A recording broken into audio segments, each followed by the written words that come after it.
dalam sebuah ibadah penghiburan. Dan tiba saatnya bagi kami untuk merenungkan kebenaran firman-Mu. Oleh karena itu ya Bapa, kami mohon, biarlah kuasa Roh Kudus-Mu yang akan menolong dan mampukan kami di dalam kami mendengar dan merenungkan akan kebenaran firman-Mu. Sehingga firman-Mu ini benar-benar akan dapat memberikan penguatan, memberikan penghiburan bagi kehidupan keluarga bahkan kami semua. Dan hamba-Mu yang akan menyampaikan firman, biarlah kuasa Roh Kudus-Mu yang akan menolong dalam setiap keterbatasan dan kelemahan hamba-Mu. Di dalam nama Tuhan Yesus Kristus, sumber penghiburan, kami siap dengarkan sabda-Mu. Amin.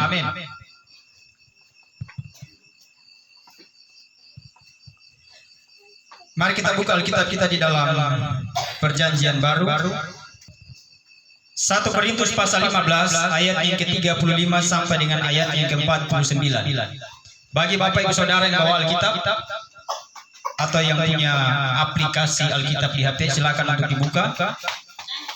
Dan yang tidak bawa Alkitab silakan didengarkan dengan baik. Lembaga Alkitab Indonesia memberikan judul Kebangkitan Tubuh. Tetapi mungkin ada orang yang bertanya, bagaimanakah orang mati dibangkitkan? Shalom. Bapak Ibu Saudara, kita bersyukur pada malam hari ini kita bisa bersama-sama dalam sebuah ibadah penghiburan, bersama-sama dengan kehidupan keluarga Tendu Laguni. Bapak Ibu Saudara, ketika berbicara tentang kematian, saya ingin bertanya kepada kita semua, adakah di sini yang tahu kapan dia akan mati? Ada? Tidak. Kita tidak tahu kapan kita akan mengalami kematian. Kemudian saya ingin bertanya lagi, adakah di antara kita yang tahu pasti bahwa ia pasti akan mengalami kematian? Oke.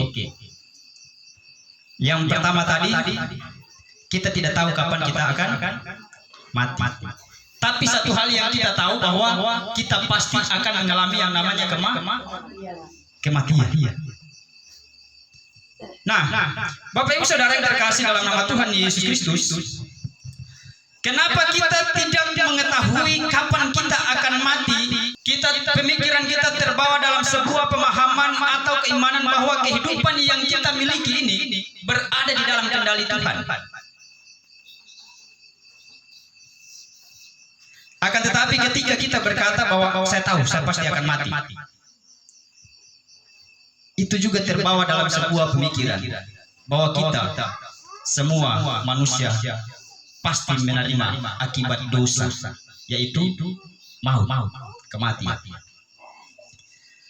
Oleh karena itu Bapak Ibu Saudara yang terkasih dalam nama Tuhan Yesus Kristus, berbicara tentang kehidupan kita sebagai umat yang percaya kepada Tuhan, kita selalu dipertentangkan atau kita selalu diperhadapkan dengan kenyataan hidup, bahwa ketika kita berkata, ya, saya tahu bahwa saya pasti akan mengalami kematian, dan ketika kita berkata bahwa kita pasti akan mengalami kematian, dan ketika kita renungkan itu, maka kita mulai berusaha untuk berbuat sebaik-baiknya dalam hidup kita. Bapak Ibu Saudara, kalau saya tahu bahwa besok saya akan mati, mulai dari detik ini saya akan berusaha untuk hidup kudus sebaik-baiknya di hadapan Tuhan. Kita pasti semua akan berusaha seperti itu, kalau ada yang tahu. Akan tetapi pada kenyataannya kita tidak tahu, dan godaan dunia terlalu banyak membuat kehidupan kita sepertinya jauh dari apa yang diharapkan. Oleh karena itu Bapak Ibu Saudara yang terkasih dalam nama Tuhan Yesus Kristus, sehingga berbicara tentang kematian, kita terkadang takut untuk menghadapi yang namanya maut. Kita tidak berani untuk menghadapi maut. Kenapa? Karena kita semua tahu bahwa ketika kita berbicara tentang maut, Tuhan Apakah hari ini saya siap untuk menerima kematian? Mungkin ada di antara kita, ya kalau memang sewaktunya Tuhan mau diapa. Kemudian ketika saya mengganggu Bapak Ibu Saudara dengan sebuah pertanyaan, jika Bapak Ibu Saudara atau saya meninggal pada hari ini, yakinkah kita akan masuk surga? Ketika kita melihat kehidupan kita setiap hari, oke, saya percaya kepada Tuhan Yesus, tapi apakah tindakan kita mencerminkan anak-anak Tuhan? Sehingga ini menjadi sebuah tantangan bagi kita, membawa sebuah ketakutan bagi kita untuk menghadapi maut. Akan tetapi Bapak Ibu Saudara, melalui pembacaan kita pada saat ini, dalam 1 Korintus 15 ayat yang ke-35 sampai dengan ayat yang 49, saya memberikan tema, yaitu berani menghadapi maut. Berani menghadapi maut. Kenapa kita harus berani menghadapi maut sebagai umat yang percaya kepada Tuhan? Bapak Ibu Saudara, di dalam ayat yang ke-44 bagian A di situ dikatakan, yang dikuburkan adalah tubuh alamiah, yang dibangkitkan adalah tubuh rohani. Ketika kita berbicara tentang kematian jasmani, oke, memang dia harus mengalami kematian. Tetapi ada sebuah janji Tuhan. Ada sebuah pemahaman yang diberikan oleh Rasul Paulus kepada jemaat di Korintus, bahwa memang tubuh jasmani itu akan mati. Akan tetapi ada satu janji, yaitu bahwa akan ada kebangkitan tubuh rohani. Ini yang membuat kita menjadi umat yang berani untuk menghadapi maut, kematian jasmani. Karena kita memegang satu janji, yaitu akan tiba saatnya kita akan dibangkitkan dalam tubuh rohani, seperti yang disampaikan oleh Rasul Paulus kepada jemaat di Korintus.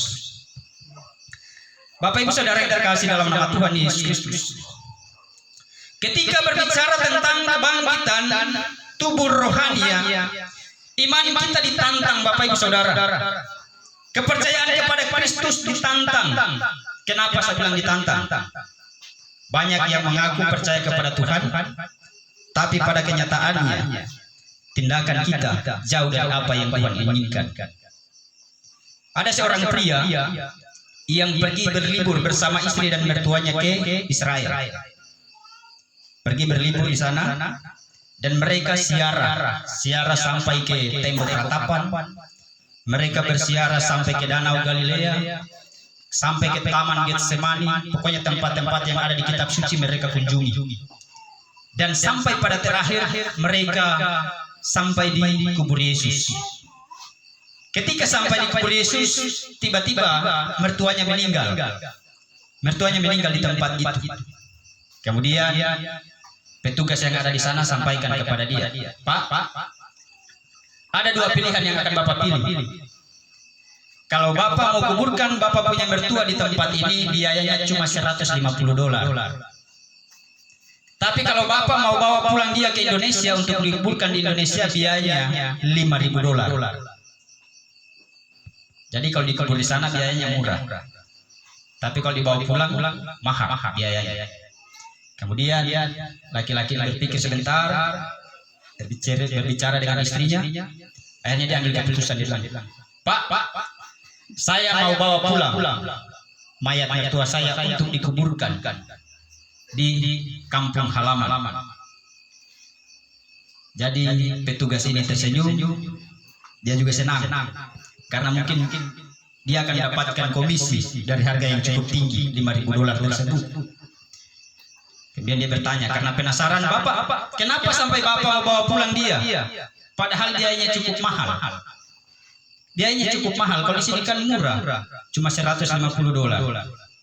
Kemudian laki-laki ini berkata, Pak, saya ingat dengan jelas bahwa di tempat mertua saya meninggal 2000 tahun yang lalu, ada orang yang meninggal dan pada hari yang ketiga bangkit pulang. Dia ingat cerita Tuhan Yesus. Nah, Bapak Ibu Saudara yang terkasih dalam nama Tuhan Yesus Kristus, dari cerita ini kita bisa melihat bahwa sebenarnya orang ini memahami bahwa pada peristiwa 2000 tahun yang lalu Yesus bangkit di tempat itu. Akan tetapi imannya dikabulkan oleh sebuah pemahaman bahwa itu mungkin hanya berlaku bagi Tuhan Yesus saja. Bagi mertua saya tidak mungkin. Sehingga dia bawa pulang. Dia punya mertua. Kehidupan kita terkadang seperti itu, Bapak Ibu Saudara. Kita tahu Yesus bangkit. Kita sadar bahwa Yesus bisa mengalahkan maut. Akan tetapi pada kenyataan tindakan iman kita jauh dari apa yang kita imani. Jauh dari apa yang kita percaya.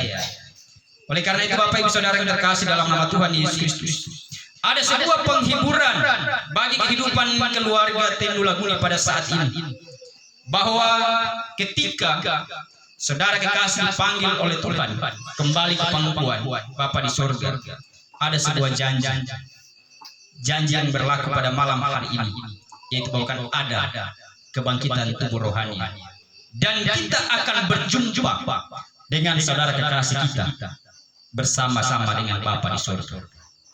Amin.